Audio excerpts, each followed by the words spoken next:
We can now bring in Donna Ghosh with Democrats Abroad and Randy Yaloz, attorney and president of Republicans Overseas. Great to have you both on the program. Donna, let me start with you. How are you feeling today? We're not feeling great, to be really honest. I think that we had expected to see very different results. We've worked incredibly hard over the past few months, over the past few years to see very different results. And right now, I think it's incredibly disheartening to see the results that we're seeing currently flowing in. What in your opinion, went wrong? Honestly, I don't think that we can really sit here and speculate and create hypotheticals about what went wrong. We don't really have tangible data yet about exactly what key states might have done what, or what demographics may have participated in what roles or anything. We really can't make hypotheticals here. So we would say we just know that there was definitely a disconnect here, and we will be working in the next few weeks, months. We'll be working very hard in preparation for midterms to make sure we see different results in the future. Randy, you're clearly quite happy with this result, but what explains the clean sweep, if you will? The clean sweep, I believe, goes back for quite a bit of time. I think it's also, they've lost touch with their electoral base, the Democrats. If we look at the working class, again, Trump has been working during his first term, during his running for re-election, and today to bring back jobs. They've allowed the jobs leave America, went to China, and they've never supported the working class. All the industries, manufacturing, the automotive industry, which represents several 100,000 jobs across America, even going to millions if you're subcontracting, covering that. And they supported Trump, the automotive industry, because they realize that, again, they let jobs go abroad and they shouldn't bring them back. They didn't bring it back. Again, the Democrats were playing politics. They didn't do the right job to defend the working class jobs in America. Regarding minorities, they didn't focus on the needs of minorities. Again, defunding police, violence, illegal immigration, bringing violence to all these neighborhoods, and they just didn't understand what was happening. Again, regarding high inflation, they didn't take it into consideration right off the bat. Biden said, we're going to stop 10 executive orders that made the clean gas energy. There was a big issue right after the election. He stopped drill, but it cost them in high inflation for Americans. Americans today, we are seeing across the board that they're paying the price of high inflation. You've seen the cost of living has gone up. The dollar, the wages have gone down for Americans, real wage earnings. And these are the prices that the Democrats have paid for these errors. What do you say to that? Because on the one hand, on the macroeconomic picture, things are looking good for the U.S. economy. We look at job growth, job creation, things like that. But when we actually come down to everyday cost of living issues, people are really feeling the pinch. People who are making good money are realizing that the prices have gotten out of hand. Was the messaging on the economy wrong, like off for the Democrats? Did they seem out of touch? So first of all, I kind of want to respond to a couple different points that were brought up. I think that when we talk about actual policy that was implemented, the Biden-Harris administration has a phenomenal track record on actually solving a lot of these problems. For example, we talk about inflation. Inflation was brought down to an all-time low of 3% because of careful strategic work of the Biden-Harris administration. We had the Inflation Reduction Act, for instance. No, again, I believe that the Inflation Reduction Act was, in fact, a lot of that was done it was set to reduce inflation, but it invested too much money in the Green Deal, in electric vehicles, and something that was very, very costly in areas that were inefficient. But some Republicans are happy with it. Today, again, they're driving costs up. They're invested in technologies which are driving prices up. Again, we forget that clean energy, electric energy is not American energy. We're buying all our energy batteries and products from China, and these are not being manufactured in America. So what you're financing is the Chinese economy, not the American economy. So real quick, I want to point out a contradiction in what he just said. He just said that the Biden-Harris administration abandoned the automobile industry, but then 35 seconds later, he also said that the Inflation Reduction Act specifically poured money into clean cars that into like energy efficient cars. So right there, you can see just a contradiction in what he's saying, right? There's very clearly gas no. gas Can I? engines. The automotive industry supported Trump because that's what was happening. Again, the electric vehicles are mostly coming from China, and all the batteries and materials and everything is coming from China. Sorry, I interrupted her before. Let her finish.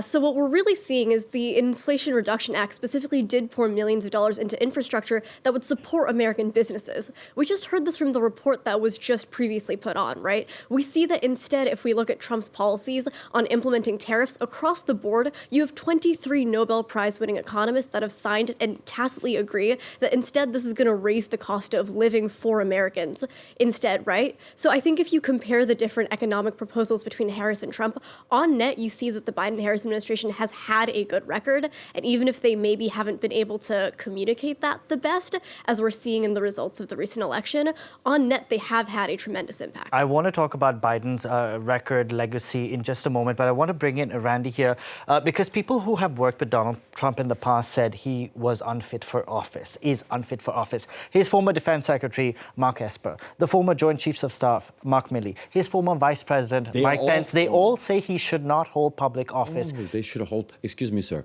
These are people that he is no longer working with. But those adults are no longer in the room. What is Trump 2.0 going to look like? Excuse me.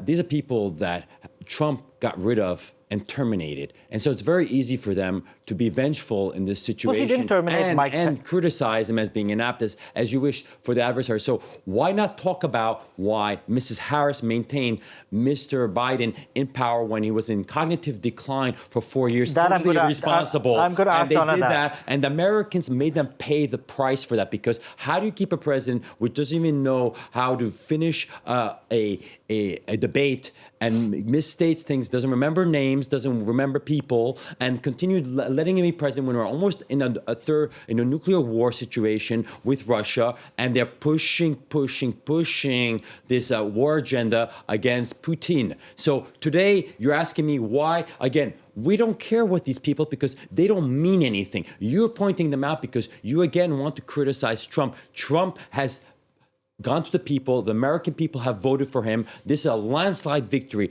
Mr. Trump has his accountability to the American people, not to those that he terminated. We're going to talk about foreign policy and the war in Ukraine in just a second. Did the Democrats push Joe Biden out too late in the game? So again, I don't think we can really comment on hypotheticals. Because, to be fair, Kamala Harris only had just over 3 months to run this campaign, which is not a whole lot of time, considering in normal presidential campaigns, you have about 2 years to do it. I mean, I would say that if you look at the actual statistics of how many volunteers came out for Harris, if you look at how much money was fundraised, I think that there was an enormous amount of enthusiasm put into the Harris campaign. Me personally, I was a delegate at the DNC. I was first a Biden delegate, and then I became a Harris delegate. And I think that there was an enormous amount of enthusiasm for her. And you can see this represented in the volunteer numbers. I think she acquired over 110,000 volunteers since July, which is an enormous amount. She knocked on 3 times more doors than Trump did, right?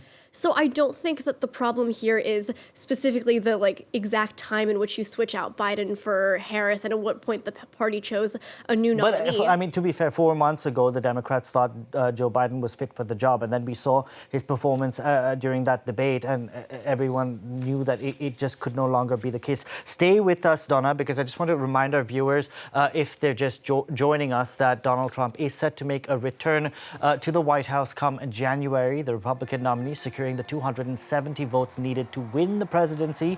The GOP has taken control of the Senate and are on the cusp of winning the House as well. Trump is set to become the second president in U.S. history to win 2 non-consecutive terms and the first to have the country's top job as a convicted felon. Kamala Harris, who stepped into the race just a few months ago for the Democrats after President Joe Biden dropped out, is due to speak later on today. Earlier, Trump spoke from his party headquarters in West Palm Beach, Florida, and promised to bring the country together.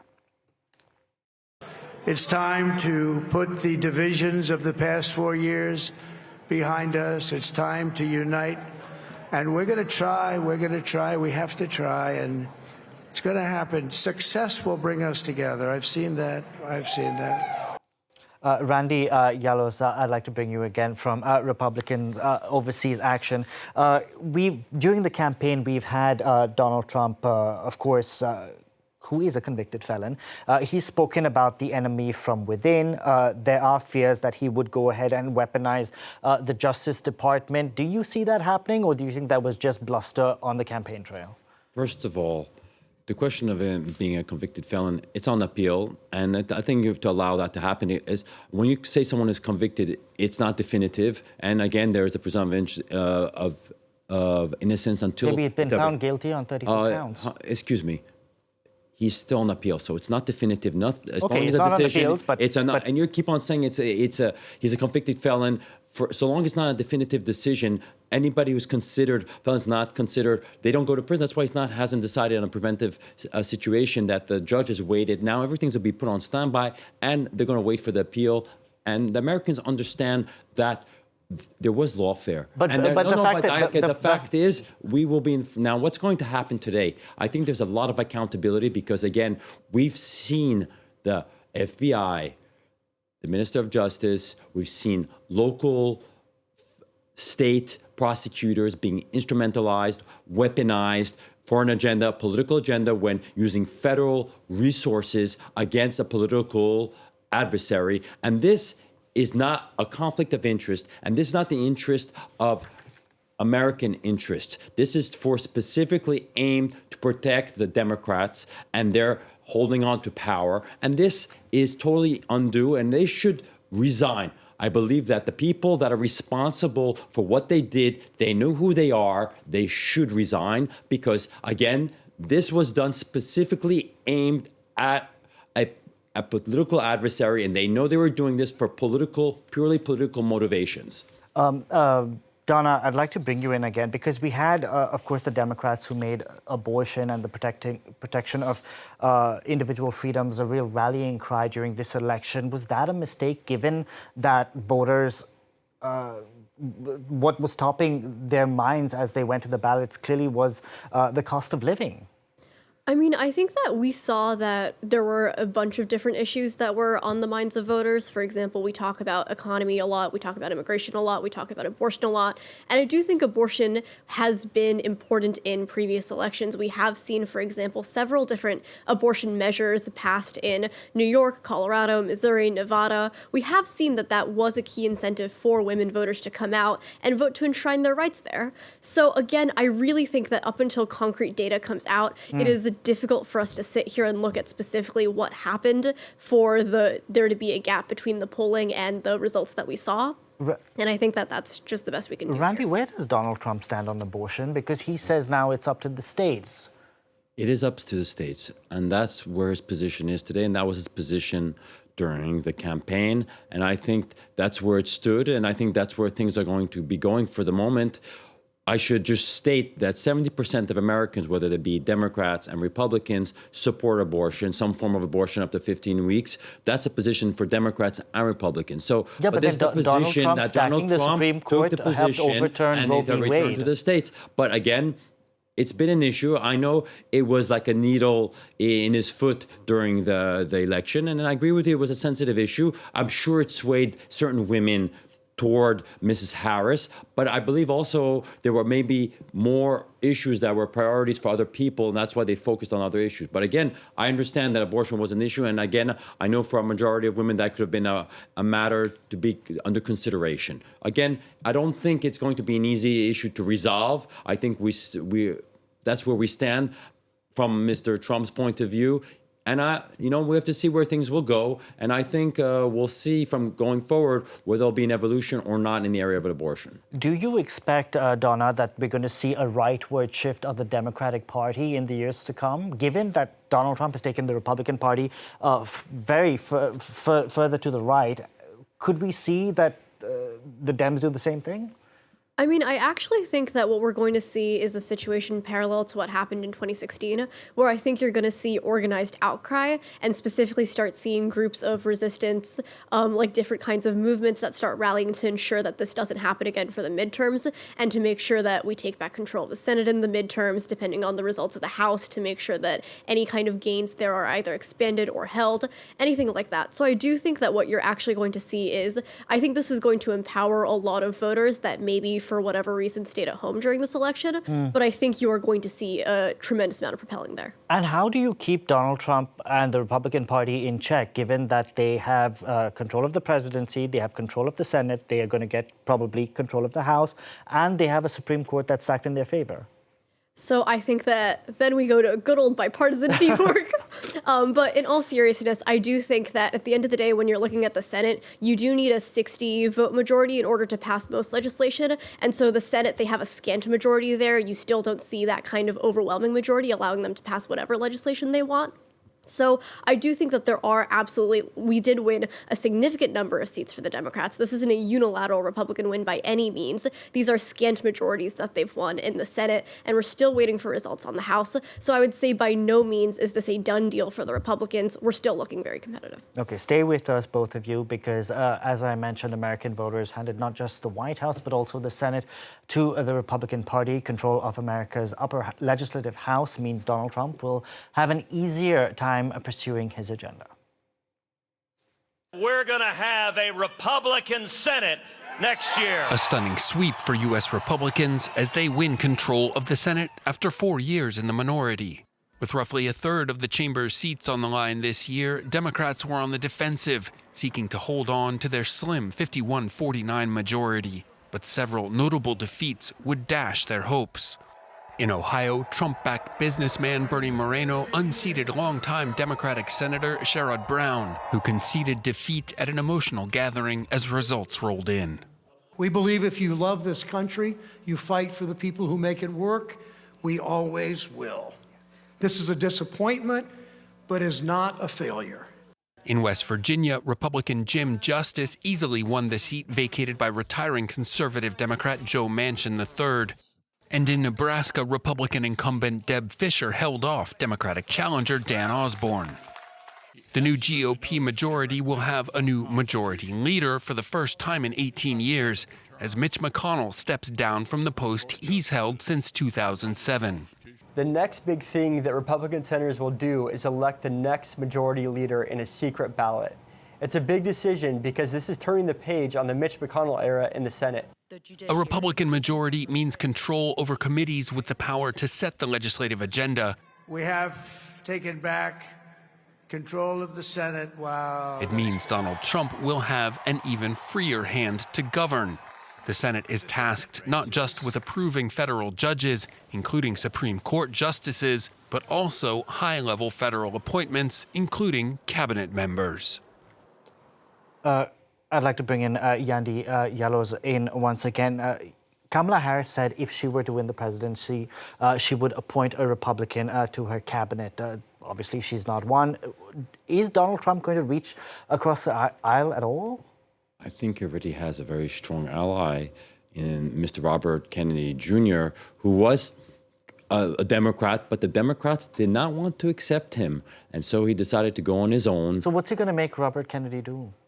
He's going to work on the health agenda for America, and that's what he said. He's going to take in consideration his advice. He was a valuable ally during the elections, and I believe the Democrats made a strategic mistake excluding Mr. Robert F. Kennedy Jr. because they excluded a large number of Democrats because of him, and he was very attached to a specific agenda that the Democrats weren't in touch with. I want to talk about foreign policy because, of course, we have Kamala Harris in the state of Michigan who faced a lot of pressure from Arab Americans over her stance when it comes to the Biden administration support for Israel.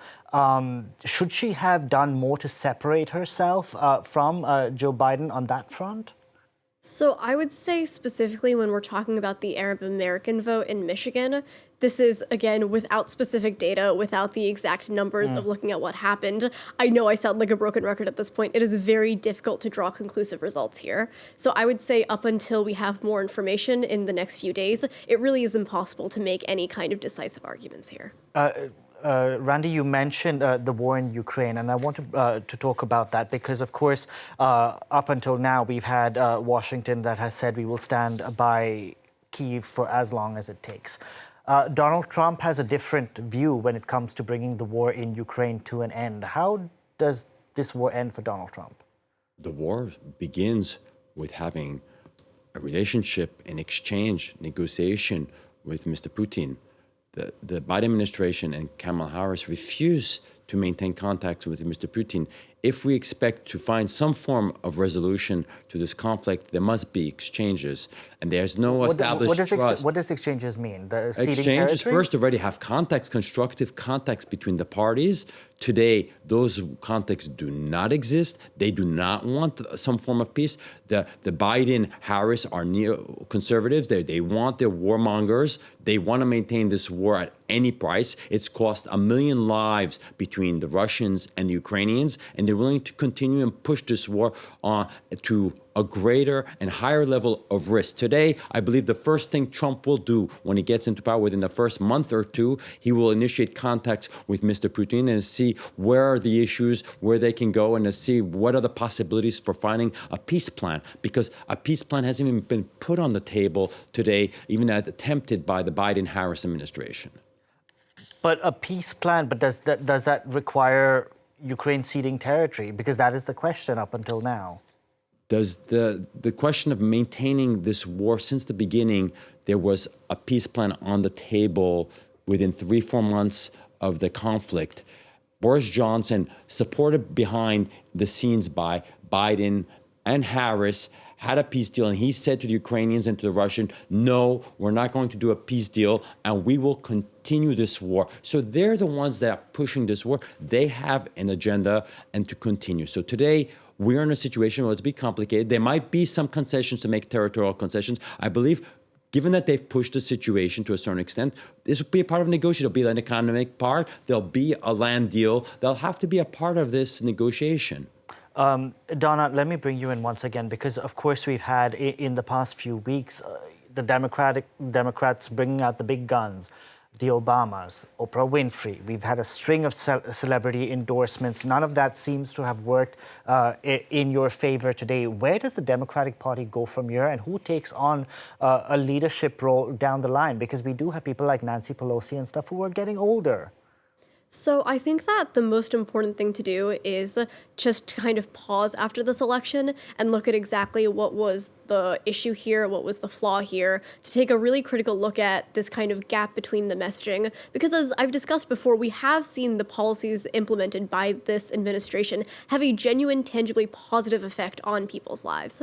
So I think that before we can start looking into the next Democratic leadership and specific actions, there really needs to be a push to slow down and kind of reassess the current situation, and then we can move on from here. And I think that's exactly what we're going to be seeing in the next few upcoming weeks, months, years.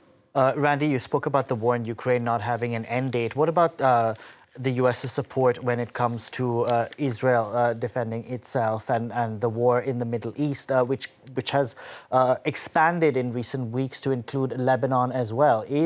I know Donald Trump has mentioned he wants Netanyahu to end the war by the time he takes office on the 20th of January, but is that going to happen given how close the two men are? I believe Trump has been very firm. He sent messages clear to Hamas. He sent messages to Iran to warn them that they must stop hostilities or they will pay the price. So he's putting pressure, now that he's president-elect, he is putting pressure on Hezbollah, on Hamas, to put a deal and release the hostages today. And that's what needs to be done. Today, again, we need strong leadership. If they don't understand the messaging, you will have a president that will probably align with Mr. Netanyahu on many, many issues on the war if they don't come to terms with trying to find a peace deal. Because, again, the issues are putting the situation today, again, in the Middle East was not caused by Israel. The hostilities were begun on October 7th by the Hamas, by Hezbollah, and by Iran and their proxies. So we cannot forget that is the situation today and why we are there today. And it's not because of Israel and the expansion of the war. It's the expansion of the war under the control and via the proxies of Iran. Very briefly, if you will, I wanted to ask about European allies, the US's European allies. Is that alliance still close and tight under Donald Trump? I believe Donald Trump will have a very similar message. I think already from the beginning, there will be the Eastern Europeans will establish, they will understand, they want someone that's willing to stabilize the situation with Russia, because I believe there's a great amount of fear. Let me explain to you. I've been on media across Eastern Europe over the last few months, and they're all asking me, will Trump come back? Please bring Trump back. We want peace. This is the message you're hearing from all the political classes when you're going over there and visiting and talking to people across Eastern Europe. They're afraid of war with Russia. They want this war to stop. And again, they believe that the Biden and Harris administration are pushing an agenda. They're pushing a war agenda. And this is the feeling that they're getting. And again, they're being pushed by NATO, which NATO is by the United States. Again, I believe so. Today, I think they are very, very relieved, many of the allies, even though they will be very, very discreet about it, that they're happy to have Trump because they'll be able to focus on economic issues, bring this war to an end, and try to find to move on to something different and reconstruct Ukraine going forward. Donna, I'll let you have the final word. Do you think that the Biden administration was not strong when it comes to foreign policy? And, we have these endless wars that seem to be going on. The war in Ukraine has gone on for over 2 years now. Israel's war in Gaza doesn't seem like it's going to end anytime soon, despite the best efforts to bring the war to an end. And at the end of the day, Americans seem to be focused on their own issues and voted based on their pocketbook. So I think that when we're looking specifically at foreign policy, and importantly Democrats abroad, because we specifically represent Democratic voters that live abroad, we can't comment on the specifics of foreign policy. Yeah. But what I do think is important to note here is that when Randy gives you anonymous quotations of people that are apparently begging Donald Trump to come back into office, again, I want to go back to the direct quotations of decorated Army servicemen, of military generals that have specifically stated verbatim, Trump doesn't know basic things about the military. So I think that specifically if we're looking to the future and if we're looking to the future Trump administration, I think that paints an incredibly dark and dire image of really the coming days of what is about to happen here. I think that what you're about to see is somebody come into office that doesn't really know what they're doing, that has repeatedly, fired the people in office that did know what they were doing. And I think that we're going to see all of these situations just become 10 times worse, really. But you said earlier that Democrats will have to regroup and focus on how to, tackle the midterms. But it seems that every time we take, 2 steps forward and then 1 step back, so we don't seem to be progressing a lot. Is there, how do you keep the progress you've made, essentially? So I think that what is important to note when we talk about the progress we've made is that, A, we have seen a tremendous amount of work done by the administration that has done real good in the lives of citizens. And I think that, A, that's important to focus on, even if, again, and that is why this is a disheartening day. We are not calling this a victory by any means. We are going to be looking at the Trump administration and specifically trying to create movements to counteract whatever his administration will be doing in the next 4 years.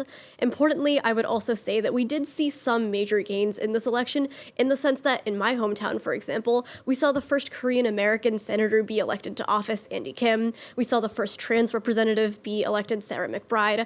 We are seeing progress here, although on net, I would say it is a disheartening image, and Democrats will be working to counteract this. Hey, Donald Trump is calling for unity, so hopefully he does manage to unite the country. I'd like to thank you both, Donna Ghosh, as well as Randy Yaloz, for joining us here for this feisty debate.